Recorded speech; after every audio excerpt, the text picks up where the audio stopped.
You're 15, lying naked on cold marble in a shadowy room deep in Athens. The olive oil on your skin makes you shiver, even with a fire burning nearby. Its light flickers across painted walls, showing gods in their own private moments. Your body hurts from staying still so long, but you don't dare move. Upstairs, a party buzzes with laughter and deep talks. Maybe even Socrates debating right and wrong. Meanwhile, you wait like a decoration, ready for whatever the guests want tonight. The irony isn't lost on you. These men spend their days making laws about good behavior. Yet when night comes and wine flows, their morals change. Your owner, Cretias, bought you for 300 drachmas, more than most earn in a year. Not for work, but for your looks, your sharp jaw, the way torchlight catches your eyes. A servant girl your age enters with towels and oil. She avoids your gaze, acknowledging each other would only make things worse. You both know the rules. Beauty is money, and youth fades fast. Above, men quote Homer and argue about perfect governments. Their smart talk hiding desires that would shock their own people. Welcome to ancient Greece. Not the clean version from school, where democracy and philosophy shine so bright they hide the darkness behind marble columns. Tonight, you'll see what really happened when the parties ended and the scrolls were put away. When the men who built Western civilization showed the hungers history tries to forget. Before we dive into these forgotten tales of pain and survival, if you like uncovering history's hidden truths, hit like, subscribe, and comment where you're watching from. It's amazing how we're exploring these ancient stories together, connected across time and place by our curiosity. The Athens you're lying in isn't the perfect city people imagine. Sure, it's the home of Pericles, Plato, and democracy, but also a place where half the people are property, where men rule over wives, kids, and slaves, and where acts we'd call crimes today weren't just allowed, they were praised as culture. Your owner, Cretias, is part of Athens' elite, rich enough to own slaves, smart enough to debate philosophy, and well-connected enough to host parties for powerful men. His huge house is filled with expensive art showing scenes that would shock modern eyes. But Cretias isn't noble. He's a heterotyos, basically a pimp, managing beautiful boys for Athens' upper class.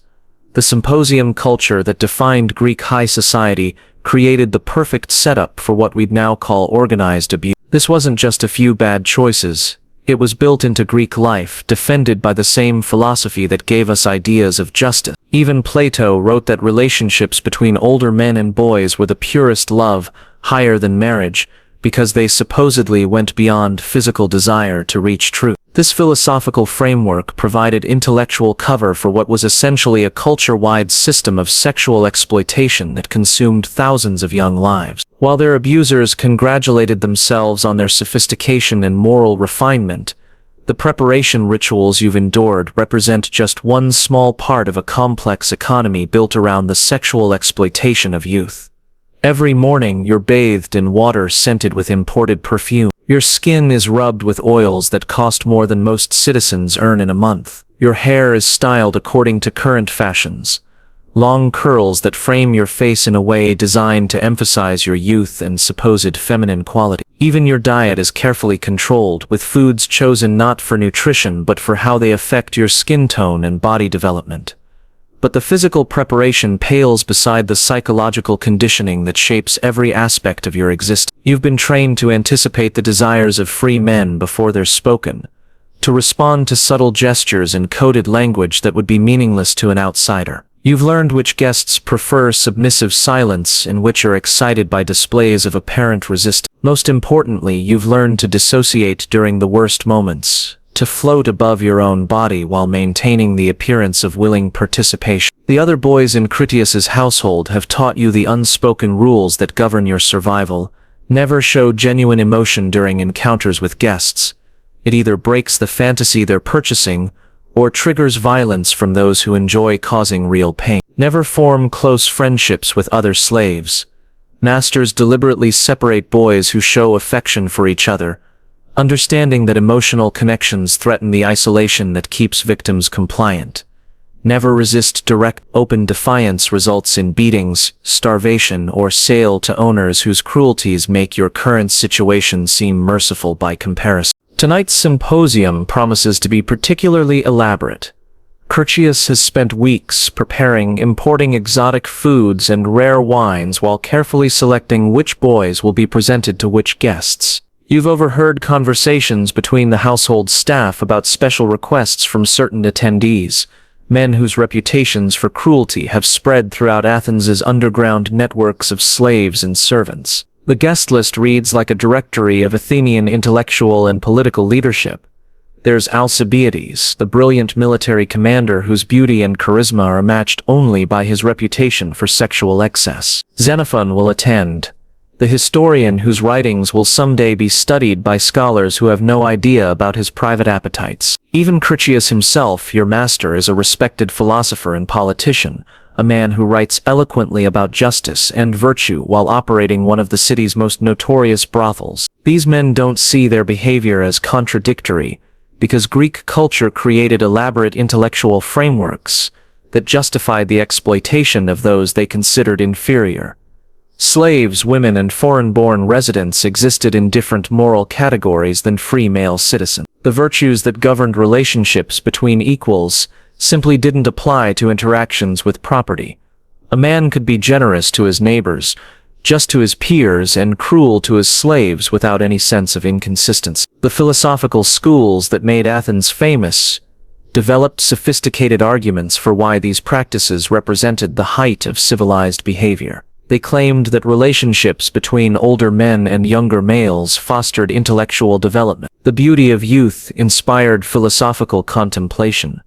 Sexual relationships based on inequality taught valuable lessons about power and submission. These weren't rationalizations created after the fact. They were integral parts of Greek intellectual tradition, taught alongside mathematics and rhetoric as fundamental aspects of proper education. As footsteps approach your chamber, you prepare for another evening of what your masters call education, but what you experience as carefully orchestrated trauma. The oil on your skin has warmed to body temperature, and you've arranged yourself in the pose that Critias prefers, vulnerable but not obviously terrified, available but retaining enough apparent dignity to make your submission feel meaningful to those who will soon claim it. The door opens with a soft scrape of bronze against marble, and torchlight floods the small space where you wait. Critias enters first, his expensive himation draped in perfect folds that speak of hours spent with skilled servants. Behind him comes tonight's first guest, a man whose face you recognize from previous gatherings, whose preferences you remember with the clarity that only trauma can provide. Your childhood ended months ago when you first passed through the slave market's gate, but tonight will mark another kind of death, the final dissolution of whatever hope you still carried that someone somewhere might intervene to save you from this beautiful hell, disguised as the pinnacle of human civilization. The symposium above grows louder as more guests arrive and wine begins to flow freely. Soon they'll discuss the nature of love while practicing its most corrupted forms, debate the meaning of justice while perpetrating systematic injustice, and celebrate the achievements of their glorious democracy while treating human beings like commodities to be consumed and discarded. You watch from the marble floor as Critias adjusts his himation with practiced elegance, the purple-dyed wool falling in perfect folds that cost more than entire families earn in a lifetime. His guest tonight is Callicocrates, a man whose weathered hands speak of military campaigns but whose eyes hold the same hunger you've learned to recognize in all the symposium's regular attendees. A torchlight catches the golden fibula that secures his cloak, a piece of jewelry worth enough to purchase a small farm, yet he wears it casually while preparing to use a human being like a cup of wine. The boy has been prepared according to your specifications, Critias murmurs, his voice carrying the same tone he might use when discussing the quality of imported figs, fresh oils from Egypt, bathed in rosewater, positioned as you requested. The evening's entertainment awaits your pleasure. Callicrates circles you slowly, his sandaled feet clicking against the marble with deliberate precision. Each step echoes in the small chamber like a countdown to inevitable violation. You've learned to read these preliminary inspections the way potential users evaluate your compliance, assess your fear level, decide which particular cruelties will provide them the most satisfaction. Your muscles remain perfectly still despite every instinct screaming for you to run, to fight, to do anything except lie here like an offering on an altar, dedicated to the appetites of men who write poetry about honor. The conversation above your prone form reveals the casual sophistication that makes Greek sexual culture so particularly disturbing.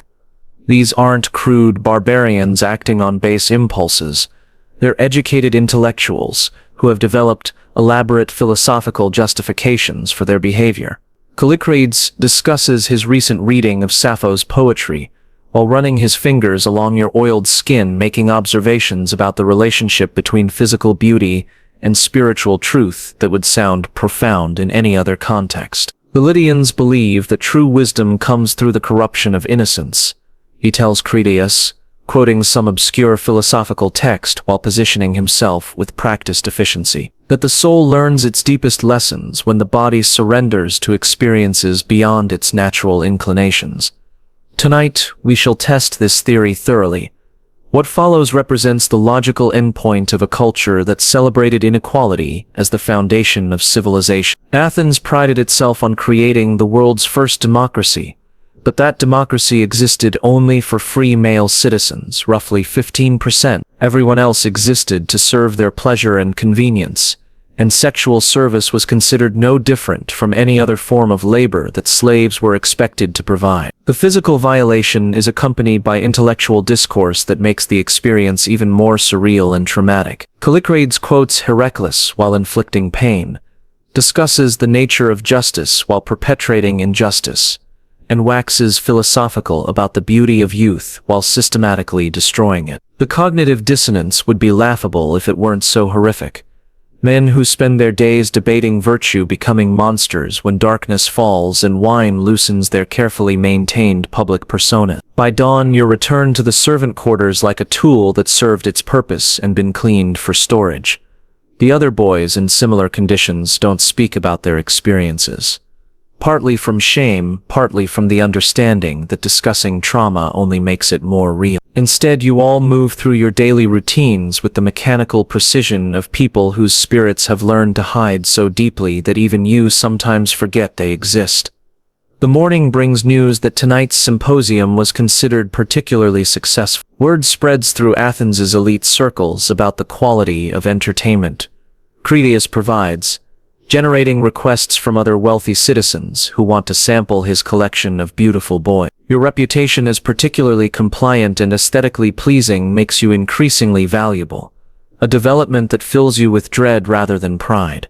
Greek sexual practices weren't limited to the exploitation of male slaves. Women faced their own forms of systematic abuse within a culture that viewed them as perpetual minors requiring male supervision. Athenian wives were expected to remain in domestic seclusion, rarely appearing in public and never participating in the intellectual discourse that defined civilized society. Their sexual experiences were entirely controlled by fathers and husbands who viewed female pleasure as irrelevant to the primary purpose of reproduction. The famous hetaerai educated courtesans who provided intellectual companionship alongside sexual services represented the closest thing to sexual agency available to women in ancient Greece. Yet even these supposedly privileged women were essentially high-class prostitutes whose freedom existed only within carefully defined boundaries. They could engage in philosophical discussions and artistic pursuits, but ultimately their value remained tied to their ability to please male clients who held absolute power over their fate. Religious festivals provided additional venues for sexual practices that modern society would find deeply disturbing. The Dionysian mysteries involved ritualized sexual activities that were supposed to produce spiritual enlightenment through physical ecstasy. Participants engaged in group sexual activities, cross-dressing ceremonies, and other practices that challenged conventional social boundaries while reinforcing fundamental power structure. These weren't spontaneous expressions of religious fervor but carefully orchestrated events that allowed elite citizens to engage in sexual behaviors that would be scandalous in normal circumstances. The religious framework provided cover for activities that might otherwise face social censure, while the mystery cult structure ensured that only those with proper social connections could participate. The cult of Artemis at Ephesus involved young girls serving as temple prostitutes before marriage, their sexual initiation framed as religious dedication rather than exploitation. Parents actually paid for the privilege of having their daughters participate in these ceremonies, viewing temporary prostitution as preparation for their eventual roles as wives and mothers. The psychological damage inflicted on these children was considered irrelevant compared to the supposed spiritual benefits of their Even marriage customs reflected the casual acceptance of what we would now recognize as systematic sexual abuse. Athenian brides were typically between 12 and 15 years old, when wed to men who might be twice their age or older. These weren't love matches, but economic arrangements designed to transfer property and establish political alliances between families. The bride's consent was never considered. Her father simply selected the husband who offered the best economic or social advantages. Wedding ceremonies included rituals that explicitly celebrated the bride's transition from virginity to sexual availability. The breaking of pottery symbolized the destruction of her maidenhood, while various fertility rites emphasized her new role as a vessel for producing legitimate heir. The psychological trauma of these forced sexual initiations was ignored in favor of celebrating the successful completion of another property transaction. As your months in Critias's household accumulate into years, you watch newer boys arrive and undergo the same systematic breaking that once destroyed your own innocence. The cycle perpetuates itself with mechanical precision. Children torn from families, stripped of identity, conditioned to accept abuse as normal, and eventually discarded when age diminishes their appeal to buyers of youth and beauty. Some boys don't survive the psychological pressure. They simply stop eating, stop responding to commands, stop existing in any meaningful sense while their bodies continue to function. Others develop the calculating ruthlessness necessary to exploit newer arrivals, becoming predators themselves as the only alternative to remaining perpetual prey. A few, the lucky ones, die young enough to escape the worst corruptions that await those who live long enough to fully understand their situation. You've learned to navigate this world by becoming exactly what your masters want: beautiful, compliant, and hollow enough that their use of your body doesn't destroy whatever essential part of yourself you've managed to preserve. It's a survival strategy that works until it doesn't. Until the day when maintaining that protective emptiness becomes more exhausting than simply surrendering to the horror completely. The Athens that produced Socrates and Plato, that gave birth to democracy and rational philosophy, created art and architecture. Still celebrated today, this same Athens built its achievements on a foundation of systematic sexual exploitation that consumed thousands of young lives, while their abusers congratulated themselves on their cultural superiority. The marble columns still stand. The philosophical texts still inspire, but the screams of their victims echo through history for anyone willing to listen. Tonight, as another symposium begins above your chamber and familiar footsteps approach your door, you close your eyes and try to remember your mother's face. But memory, like innocence, is another casualty of a civilization that confused sophistication with morality, intellectual achievement with human decency. The boy who once played in mountain streams belongs to a different world now, one that exists only in dreams that grow fainter with each passing season. The oil on your skin catches the torchlight as the door opens once again, and Athens prepares to celebrate another evening of what it calls the highest form of love.